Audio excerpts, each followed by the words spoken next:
पारसनाथ दिखते हैं और मित्र पारसनाथ दिखते हैं तो वहाँ करुणा बरसती है। पारसनाथ वे थे जिन पर उपसर्ग तो चल रहा था, परंतु उपसर्ग करने वाले पर उपसर्ग करने का विचार नहीं चल रहा था। ये वो दर्शन है, ये वो संस्कृति है पारस डॉक्टर, ये वो धर्म है, वो संस्कृति है। उपसर्ग सहन करने को वीरता कहते हैं, पर उपसर्ग करने वाले को कायर कहते हैं।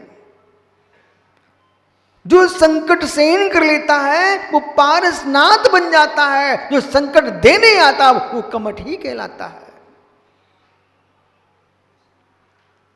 मित्र, जो जटायु को नमोकार सुनाता है, समझ में आया मैं क्या हो रहा हूं? जो जटायु गिद्ध जटायु को अपनी गोद में बिठाल करके सहलाता है, नमोकार मंत्र सुनाता है, उसका नाम श्री राम होता है। और जटायु के पंखों पर तलवार चलाता है, उसका नाम रावण होता है।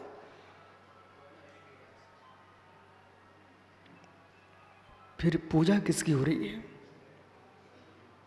भैया राजू, मित्र, आज पूरे देश को सूचना करना, संदेश देना।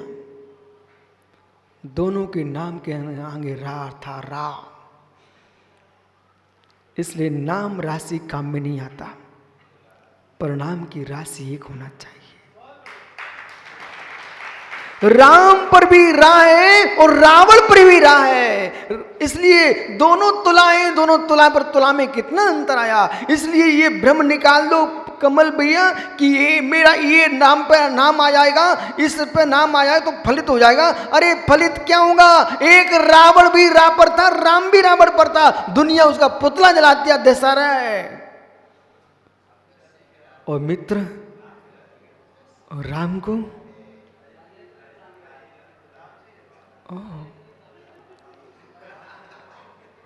ये ज्ञानी लोग हैं, राजेंद्र, रावण, राम, सब तुला राशि है, लेकिन राशि एक सी हो भी जाएगी। विष्णु सागर आए क्या?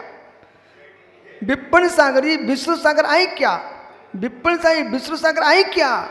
मित्र, मित्र, राशि सबकी एक सी है, पर हर व्यक्ति विमल सागर नहीं हो सकता, हर व्यक्ति विद्या सागर विराग सागर नहीं हो सकता है। राशि एक सी है मेरे मित्र।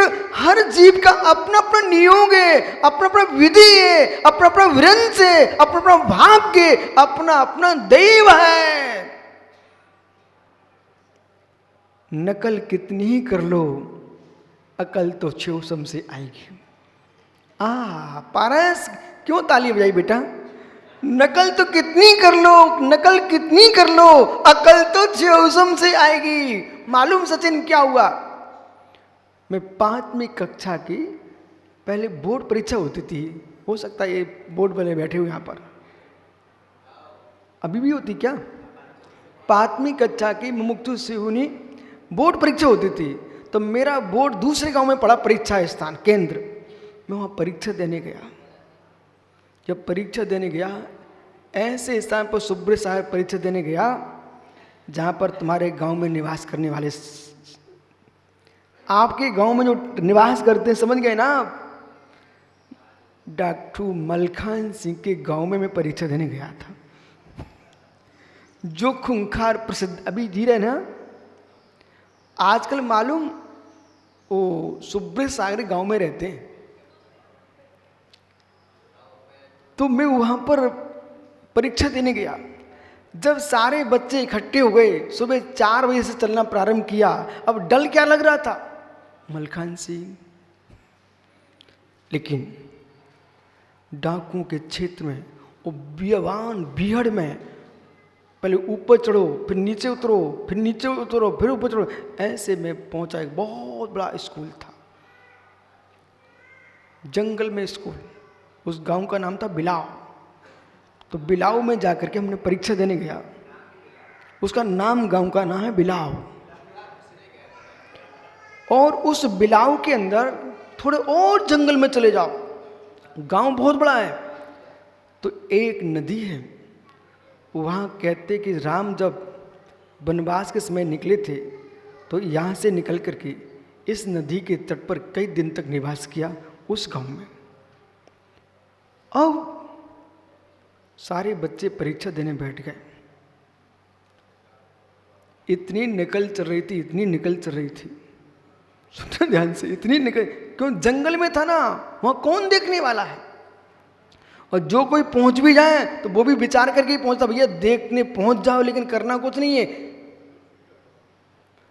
पर फिर भी सुब्रत साहब, फिर भी 50 बच्चों में एक ही बच्चा पास हुआ।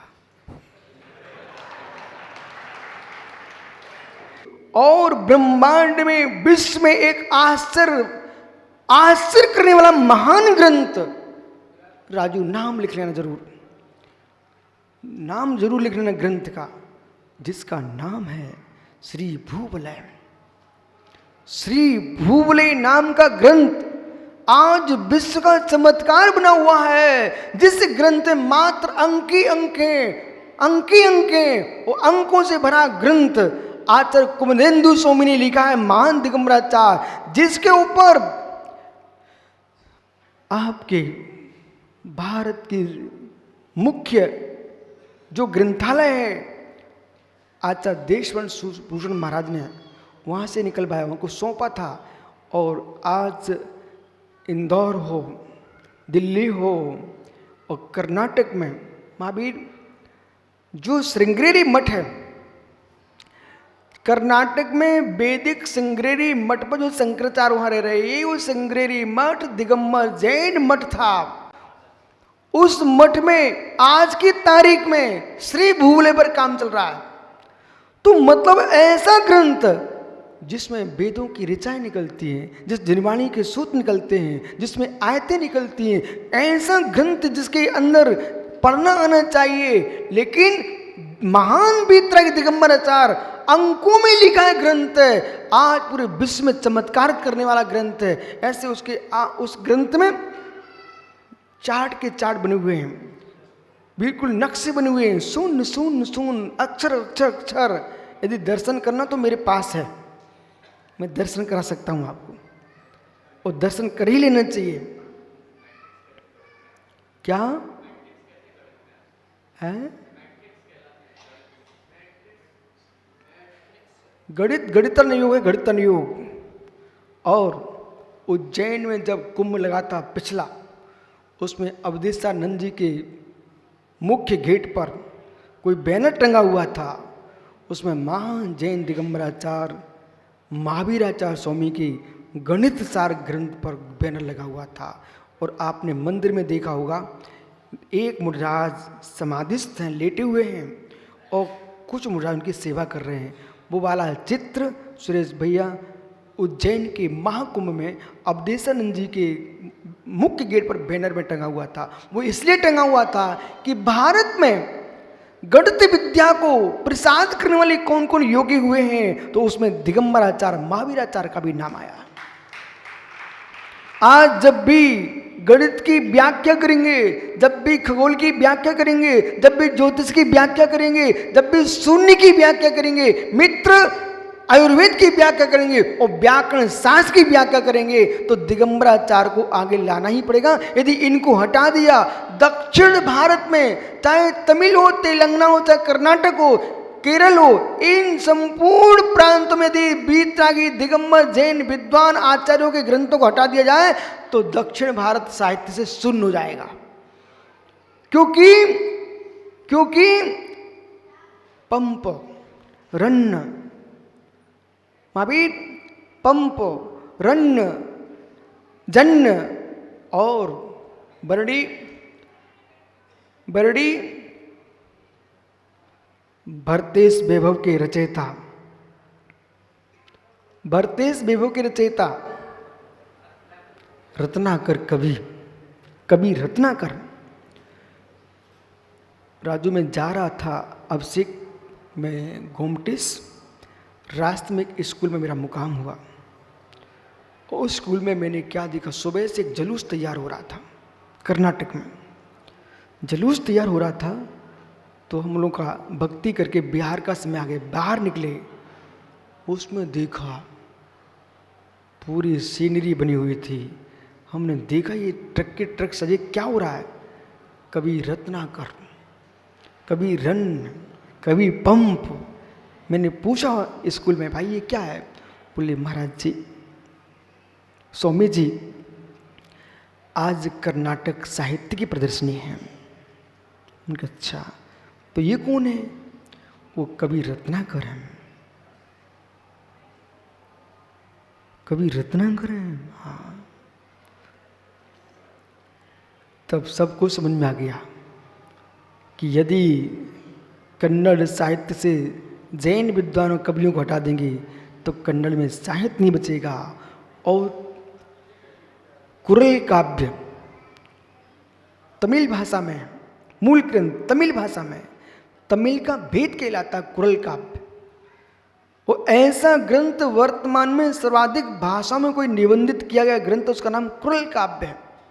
इस कुरल काव्य के लिए हर दर्शन कहता मेरा ग्रंथ है, बौद्ध कहते मेरा ग्रंथ है, हिंदू कहते मेरा ग्रंथ है, ईसाई कहते मेरा ग्रंथ है, जैन कहते मेरा ग्रंथ। परंतु जब तमिल सरकार को मालूम चला कि भारत सरकार ने कुरल काव्य पर एक वस्त्रधारी साधु की चित्र लगा दिया है, तो तमिल शासन ने मिलकर के भारत सरकार को सूचना दी ये गलत है, ये जैनाचार का ग्रंथ है। आप इस केंद्र में होकर के जैन धर्म के ऊपर और जैन समाज के ऊपर इतना बड़ा अत्याचार नहीं हो सकता। मालूम सुब्रत सागर वहाँ की प्रदेश की सरकार ने भारत सरकार को कहा ये आप गलत कर रहे हो, ये ग्रंथ जैन ग्रंथ है, उसका नाम है कुरल काव्य। और राजू जीवन में आपको तो अपने हर पेपर में बाकी आता ही रहता है, त्रुवल्लाचार के नाम पर कॉलम आता रहता है पेपर में। वो नीति ग्रंथ है, जिसने उस नीति ग्रंथ को समझ लिया, जीवन में यदि पुण्य क्षीण नहीं है तो फैल नहीं हो सकता। वो पुण्य क्षीण है तो मित्र कुरल काव्य क्या, त्रुवल्लाचार स्वामी भी आ जाएंगे तो भी कुछ नहीं हो सकता। सोच तभी सुचमय होता है जब पुण्य प्रचंड होता है। कार्य की सफलता के लिए पुण्य की प्रचंडता चाहिए, और पुण्य की प्रचंडता के लिए पंच परमेष्टि की भक्ति और निर्लोभ वृत्ति चाहिए। राजू पांड्या भूखा सो जाना, राजू भूखा सो जाना, पर मंदिर की चढ़ोतरी का द्रव्य का टुकड़ा मत खाना। कमल काला पानी भी दे, राजू पानी पी लो, तो पूछना ये पानी भगवान के पूजा का पानी है कि आपके घर का पानी है? इनके घर का पानी तो पी लेना, वो पूजा का पानी है तो कहना नहीं। जो पानी भगवान की अभिषेक के लिए आया है वो पानी में पी करके मैं मल नहीं बनाना चाहता। कभी नहीं करना, कभी नहीं करना। जितने जगत में लोग सुखी दिख रहे हैं, धनपति दिख रहे हैं, इसका हेतु सुख हो। जिन लोगों ने दान देना सीखा है, दान का खाना नहीं सीखा, उनके घर में श्री स्वयं आती है, आओ मुझे ले लो। और जिन लोगों ने दान देना नहीं सीखा, दान का खाना सीखा है, 12 वर्ष 16 वर्ष, अधिक से अधिक 21 वर्ष में इति हो जाएगी, लंबा नहीं चल पाएगा। और आंखों से निहार लेना, अरविंद भैया आंखों से देख लेना आप दूर से कि जिस व्यक्ति ने जरा भी धर्म का खाया उसकी इति हो चुकी है। इसलिए जीवन में कभी ऐसा मत करना मित्र, हम दान देना सीखे, दान का खाना ना सीखे। देख भाई राजू, आप मेरे से कहते महाराज जी आप तो ले तो आहार। देख मित्र, मैं दान का आहार नहीं लेता। यदि ये सुरेश कहते महाराज जी ये सम्मेशिकर में तीर्थ में दान आ रहा है, इसका मंदिर की तरफ से चौका लगवा दूं, मैं बिहार कर जाऊंगा। नगर नगर से श्रावक आके चौका लगा रहे हैं, वहां होता है। मंदिर के पैसे से दान नहीं, मंदिर का द्रव्य दान नहीं। मित्र, दूसरी बात, यदि मैं इनके आहार लेने जाता हूं तो ज्ञानी 2 घंटे इनको प्रवचन भी देता हूं, इनका फालतू नहीं लेता। यदि मुनिराज चर्या करने श्रावक के घर जाते हैं, उतनी साधना भी करते हैं, यदि साधना नहीं करेंगे तो इन ज्ञानी जैनियों का द्रव्य पचाना बहुत कठिन है। इसलिए मालूम उतनी साधना भी करना चाहिए, साधना करना चाहिए। नहीं तो मालूम ये साख सागर क्या सोच रहे हैं, बोले आपने तो बोल दिया कि हम 2 घंटे प्रवचन देकर इनको चुका देते हैं, लेकिन हम लोग तो प्रवचन आप कराते नहीं हो प्रतिदिन, तो हम कैसे चुकाएंगे? अरे मित्र, आप इनके दुनिया के लोग अपने धर्म का बैनर लगाकर धर्म प्रवर्तन करा के प्रचार कराते हैं, आप इनके धर्म का ही तो प्रचार कर रहे हो, अपनी साधना करके ये सब पचा देते हो। आप तीर्थ हो महावीर भैया, जितने मुनिराज हैं सब तीर्थ हैं।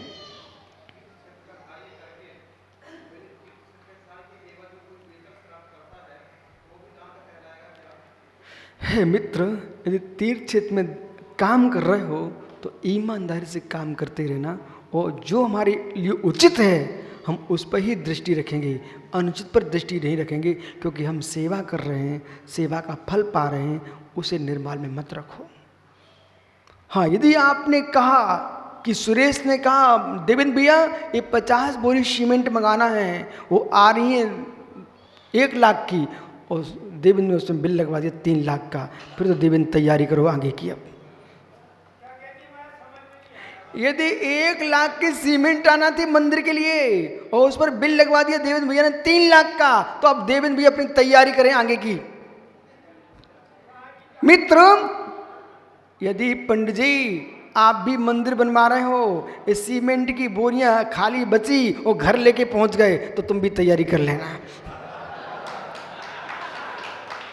इसलिए ऐसा नहीं है कि मंदिर के हम अध्यक्ष मंत्री बन गए तो मेरे मित्र मंदिर के बगीचे में आम लगे तो मेरे पिताजी के नहीं हो गए, वो मंदिर के ही कहलाएंगे।